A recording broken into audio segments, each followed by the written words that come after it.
আসসালামু আলাইকুম। আশা করি সবাই কেমন আছেন? ভালো আছেন। আপনাদের দোয়ায় আমিও ভীষণ ভালো আছি। তো আজকে আমাদের বাড়ি মিলাদের অনুষ্ঠান। তো সকাল সকাল আমি ছাদে চলে আসলাম পাখিকে খেতে দেব বলে, আর পুচু সোনার জামা কাপড়গুলো মেলে দেব তার জন্যে। তো ছাদের উপরে এসে দেখলাম প্রচণ্ড পরিমাণে রোদ। তো এইখানে দুটো মাইক লাগিয়ে দিয়েছে, দেখতেই পাচ্ছ। পুচু সোনা হাত মোজা দুটো পরে খেলা করছে, ওর পাপা এনে দিয়েছে ওকে। ও ভীষণ খুশি হাত মোজা দুটো দেখে। তো আমি ভাবলাম এবার রান্নাটা আমি করে নেব। তো সবজিগুলো আগে থেকেই কুটে রেখেছিলাম। আজকে রান্না হবে মিচুড়ি দিয়ে আর মিষ্টি কুমড়ো দিয়ে একটা ঘ্যাট করবো, এই যে বসিয়ে দিয়েছি। মশলাটা আগে থেকে করে রেখেছিলাম, ভালো করে মশলাটা কষিয়ে দিলাম, মাংসগুলো দিয়ে দিয়েছি। একটু নাড়াচাড়া করে নেব। মাংসটা আলু দিয়ে ভালো করে কষিয়ে নিয়েছি, এবার একটু পানি দিয়ে দেব।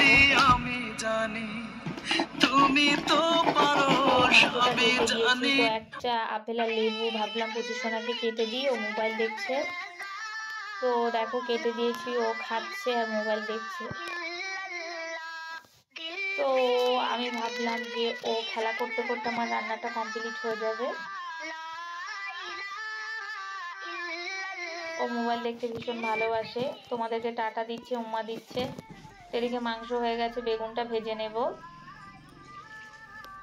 আর ডালটা একটু সাঁতলিয়ে নেব। তো ডালটা হয়ে গেছে।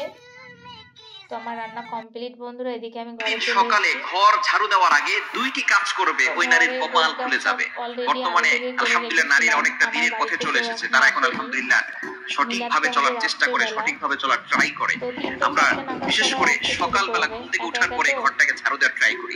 ঘরটাকে ঝাড়ু দিয়ে বিশেষ করে মা বোনেরা যারা আছেন, ঘরটাকে পরিষ্কার পরিচ্ছন্ন রাখার জন্য ঘুম থেকে ওঠার পরেই ঘর ঝাড়ু দেয়। এই ঘর ঝাড়ু দেওয়ার আগে কিছু কাজ করতে হবে। দুইটি কাজ যদি নারীরা করতে পারে, ওই নারীর কপাল খুলে যাবে। এক নাম্বার হচ্ছে ফজরের সালাত আদায় করা। দ্বিতীয় নাম্বার আমল হচ্ছে কোরআনের তেলাওয়াত করা।